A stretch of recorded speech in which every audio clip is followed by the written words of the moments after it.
Hello, everyone. Welcome back. Welcome if you're new here. Welcome to our Compassionate Weekly Accountability Meeting. I am so honored that you are here. And whether you have been joining us for the first time, know that, or you've been here before, as you know, this is a safe space for reflection, storytelling, questions, healing, and growth. And we have a lot to talk about tonight, but we don't have enough time. And tonight's topic came about because last week we spoke about anxious attachment. So this week we're speaking all about avoidant attachment.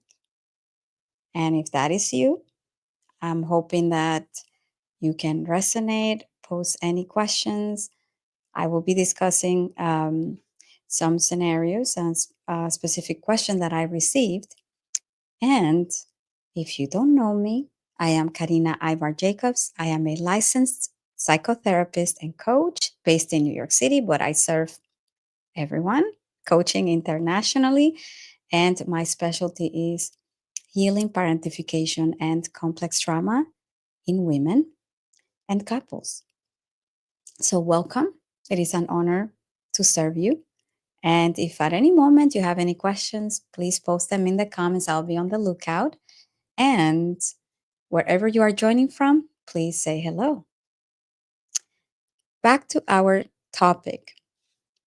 If you were raised in emotionally immature homes and unavailable families, we will be diving into attachment theory a bit with a special focus on healing avoidant attachment, or what I often call the armor we didn't know we put on just to survive. And before we get to that, let's talk about what is attachment really. When we are born, we come into the world wired for connection. We instinctively look for attuned faces, soothing voices, and safety in our caretaker's presence, right? Our mothers, our father, our caretakers. And sometimes connection is not just something we want, it is something that we need, like food, like oxygen. From day one, we are observing, we are absorbing also, and we are making sense of how love, closeness, conflict, and emotions are handled by the adults around us. And based on what we experience, we begin to build an internal map of relationships. And I see that some of you are saying hello. Hello, hello.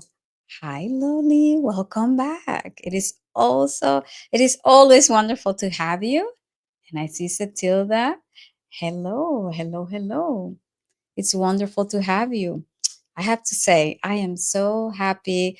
I see, my Self Worth Hub members are in the house, subscribers that come back. And I love that. I am so grateful that you are taking time out of your Sunday to be here. I do not take it for granted. So please, at some point, if you have any questions or need further clarification, please post them in the comments. Back to our avoidant attachment, or we were actually discussing attachment theory. Based on our closeness and how we observe and absorb the way that the adults in our family handle relationships, conflicts, and love, we create this internal map of relationships. These relational patterns, these inner blueprints that are what researchers call attachment styles. And there are 4 main attachment styles. Although, arguably there may be more, but I will focus on the most common ones. Secure attachment, which tends to be the goal, but that does not mean that if you're anxiously attached or avoidant or the other ones, that there's anything wrong with you. It is an observation. It is an opportunity to be in tune with the way that you attach in relationships so that you can work on it. And by the way, we can vacillate between attachment. This is not permanent, and that is important to know. We have anxious attachment, which we went and delved deeper into it last week. And tonight's topic, avoidant attachment and disorganized attachment, which can lead to a mixture of both, right? Anxiously avoidant. And none of them are labels, as I mentioned. They are just learned survival strategies. And let me repeat that, learned, which means that with compassion and consistent care, they can be unlearned too. Okay? And let me know in the comments, whichever you resonate with so far, what is your attachment style, if you know. And that may vary. You may be very securely attached in your career, but anxiously attached in a romantic relationship.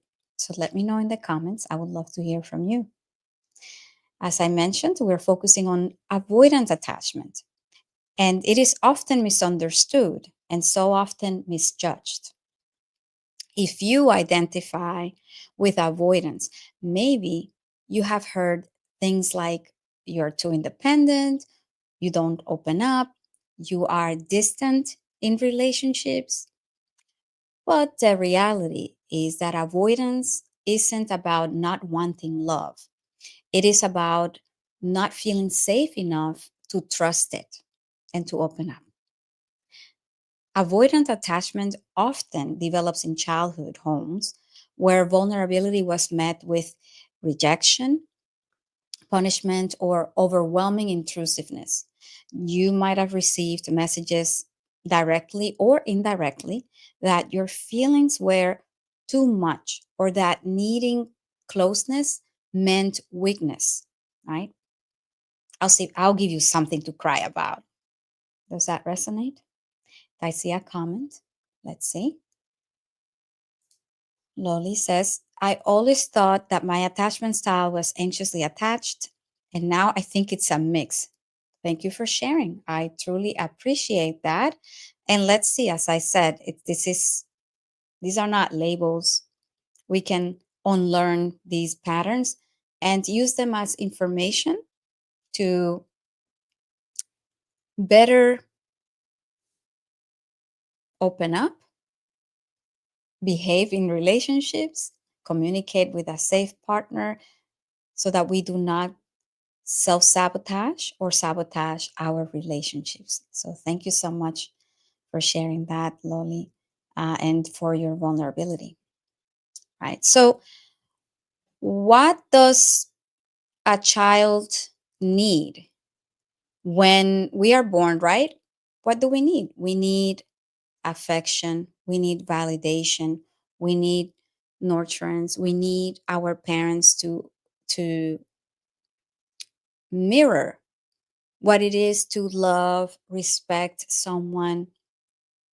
And if we are consistently met with rejection or telling us that we're too sensitive, for instance, for bringing up situations that bother us, or we're not inquired about our emotions, then we can definitely build that armor that we didn't think we needed.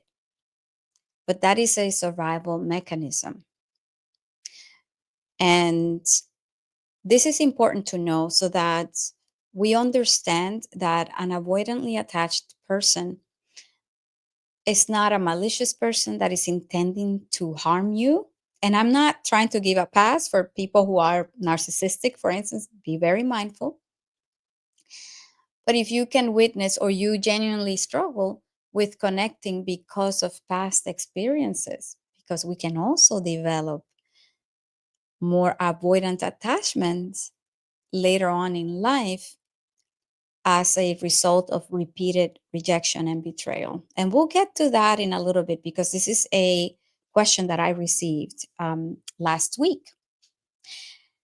Let me know in the comments if you identify with changing or experiencing, as you mentioned, Loli, thank you for sharing, that initially you thought that you were anxiously attached, but now you think that it is a mix, because this can happen. This can happen that over time, after several attempts at trying to fix, right, anxiously attached, and proving to someone, and several relationships, like, love me, let me do all of this for you. And then you are met with betrayal or feeling like it wasn't good enough. Unless you do this work of healing, of knowledge and growth, we may resort to then the extreme sometimes. And I am not implying that you are, the extreme at all.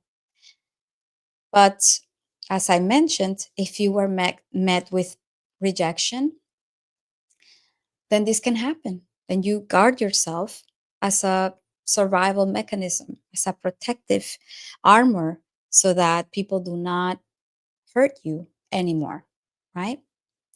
Let's see. Anyone in the comments? Okay. If not, let's continue. We, as a child, we crave closeness. And as an avoidantly attached, we crave closeness, but we fear it. Okay.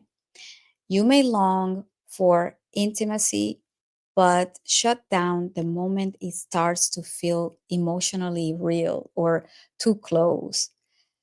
Then you start to feel very vulnerable. And that is why you may just close off. And let's talk about the cost of suppressing, because avoidantly attached adults often live with an invisible weight, chronic stress, a vague emptiness, or feeling disconnected from themselves and others. And you might be functional in many areas of life, work, responsibilities, tasks, but you may struggle deeply in relationships. And this happens because you've been taught to suppress emotions for safety, but suppression comes at a cost.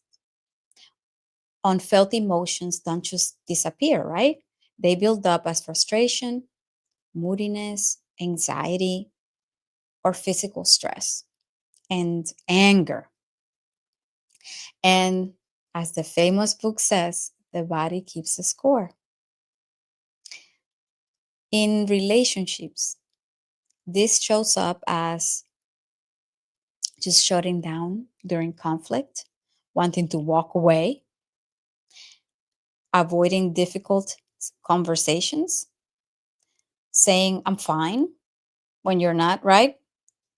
How are you? Oh, I'm fine.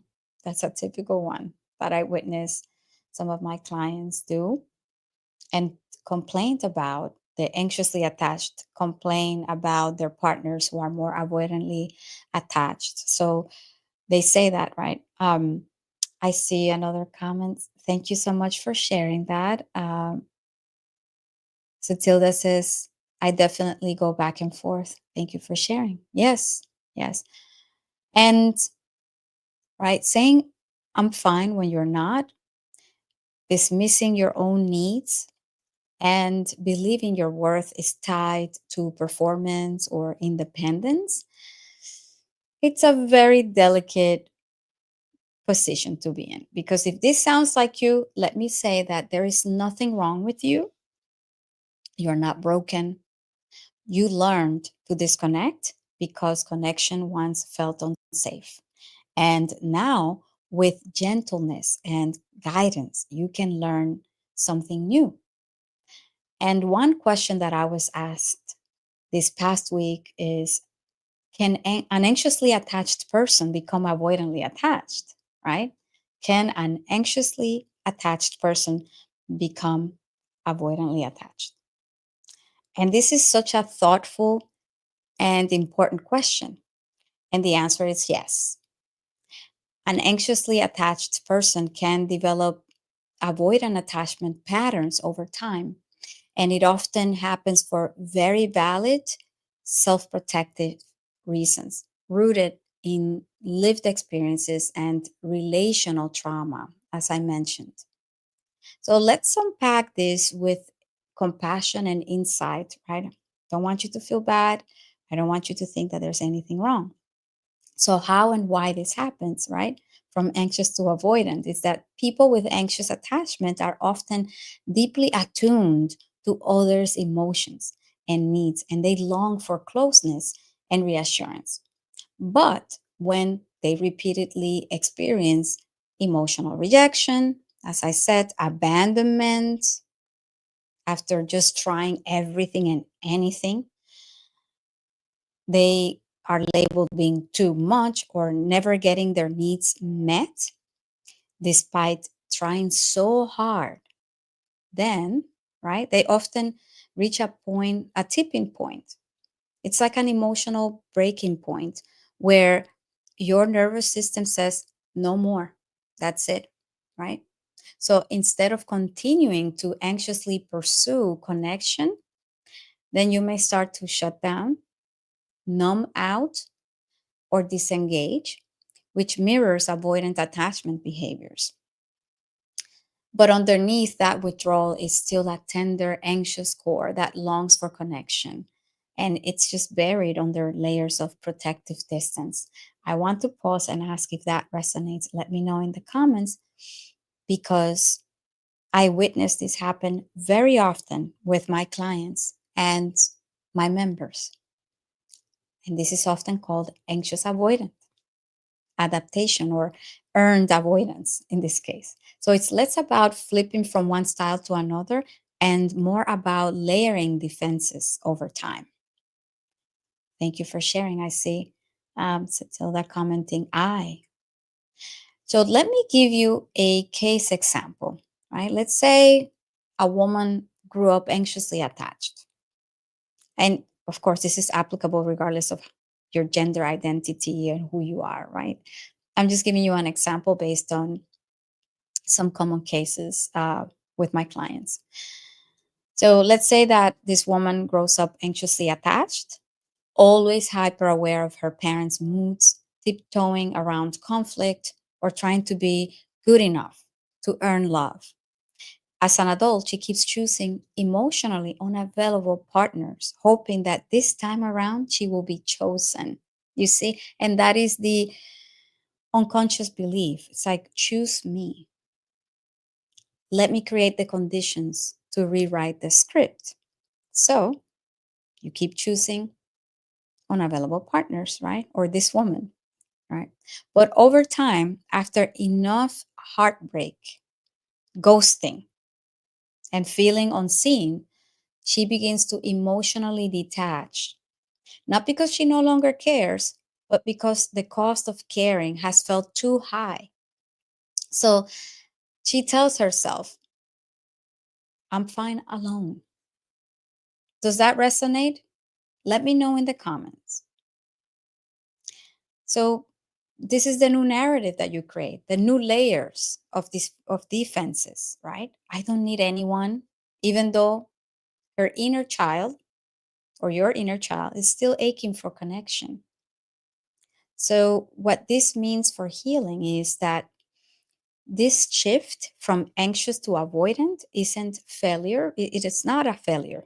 It is survival. And it is the nervous system adapting in the only way it knows how. But neither anxious nor avoidant attachment brings us the secure connection that we truly want and deserve.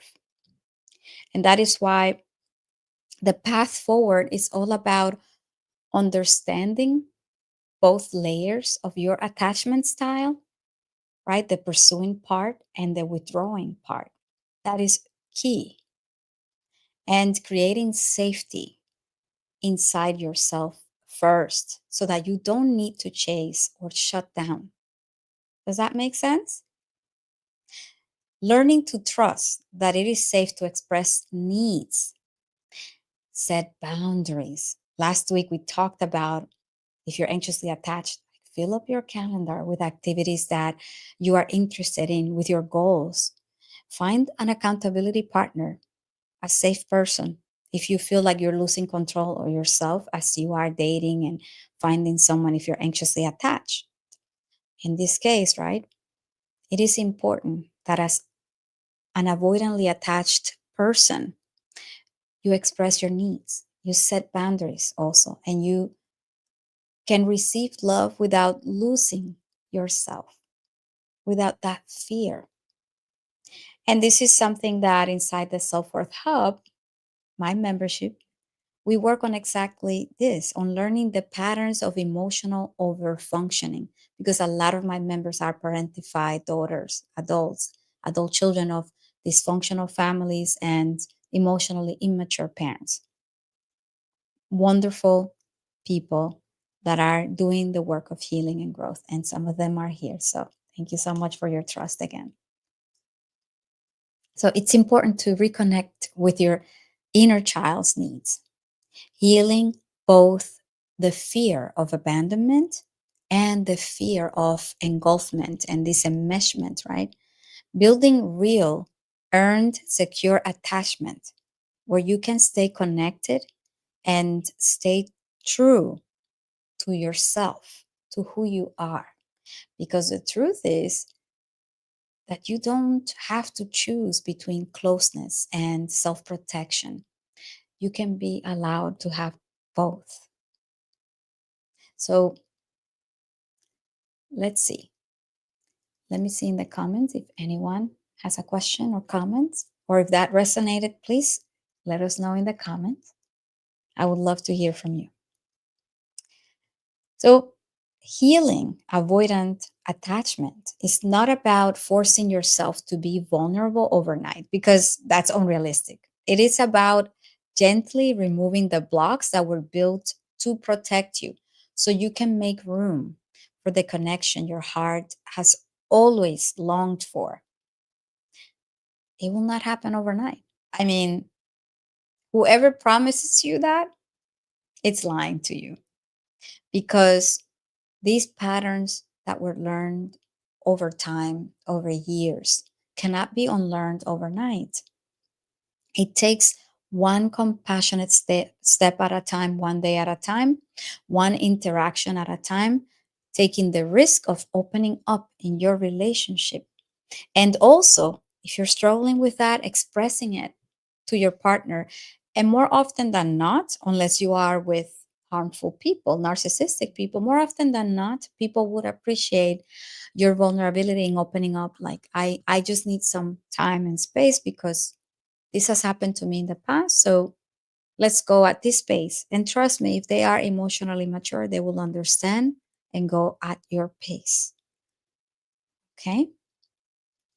So here's what that healing, where that healing begins. Number one is understand your story. Recognize how your attachment was formed. You didn't choose avoidance. It was chosen for you by the emotional environment that you grew up in. So that's number one, to understand that. And number two is to challenge unhelpful beliefs like my emotions are a burden, right? Or no one will care. I don't want to be dramatic. Or if I let someone in, I will lose myself. That's a common belief for an avoidant. Or needing someone makes me weak and vulnerable. That's another one that is common. We can begin replacing these with truths like my emotions are valid and important. That's one. Or I can be close to others and still stay grounded in myself. And do you notice the similarities that with anxiously attached, avoidantly attached, the underlying emotion is fear, fear of betrayal, fear of abandonment, fear of being hurt. You see? So even though we may cope differently, right? As an or display our attachment differently, the underlying emotion is fear because we do not want to relive the hurtful conditions. where our caretakers betrayed us, or where past relationships betrayed us, where other people let us down. And that is why we have this fear of closeness as an avoidantly attached person. So I would invite you to embrace another perspective, another mantra, right? It is safe to need and to be needed. And let me say, because a lot of my members are parentified daughters, this hyper independence can lead to avoidant attachment. Even though you may think, oh, no, no, I open up, I always show up for people. But do you truly?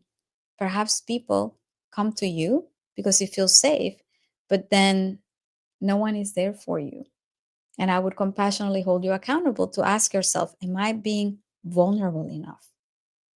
Am I opening up enough to receive support? Do I ask for support enough? Or are you falling into the hyper independence trap? And I see another comment. Let's see. Thank you so much, Satilda, for sharing. I usually start in a romantic relationship secure, but when I see patterns of pulling away, I fall into anxious attachment because of the fear of rejection. Then in my next relationship, I'm anxious avoidant. Wow. Thank you so much for sharing. So it seems like you do resonate with what we are speaking about now, and that's okay. It's important to understand where these patterns stem from. Okay. And a third insight I want to offer you is to practice emotional awareness, to start small. Ask yourself daily, what am I feeling right now? Truly, what am I feeling? And where do I feel it in my body? Also, can I allow this feeling to exist without judgment? Because remember, avoidant attachment trains us to not know what we are feeling. We dissociate, we detach. So emotional literacy takes time, but it's so worth it. And I see another comment. Hello, welcome back, Natalie. So wonderful to have you. Okay. I'm anxious avoidant. I do see so. Thank you so much for sharing that. So I'm hoping that all of you here who are present and whoever is going, all of you who will be watching the replay will find this helpful and put into practice some of these insights. And that's okay. There's nothing wrong with you. It's just an opportunity to better get to know yourself, how you behave in relationships, how you may be potentially hindering intimacy while you are craving it and potentially self-sabotaging or sabotaging the relationship, but that's okay. Okay. I want to offer you another fourth insight, which is to lean into safe relationships. Find people who respect your pace. Practice sharing a little more of yourself each time.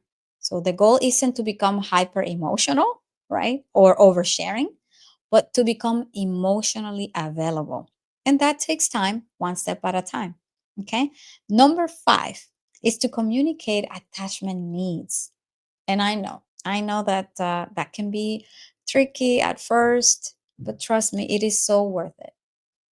This means that naming what you feel, what you need, and what's hard for you.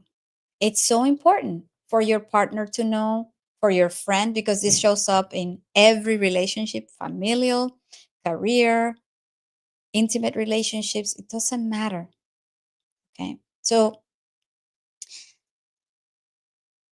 learning to have emotional fluidity and literacy, expressing what you need in a compassionate way, not just, in a militant way, can be revolutionary.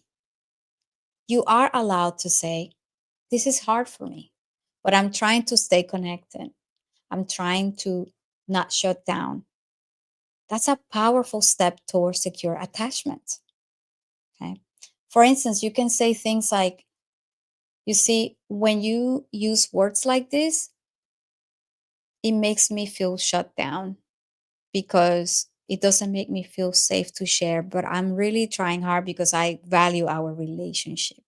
Establish the value of the relationship and state what hurts you, what you are feeling, slowly but surely. Because the more you do that, the more chances you will have with the right people to be heard and to open up. Okay. So take your time. I always say, think about it. When you go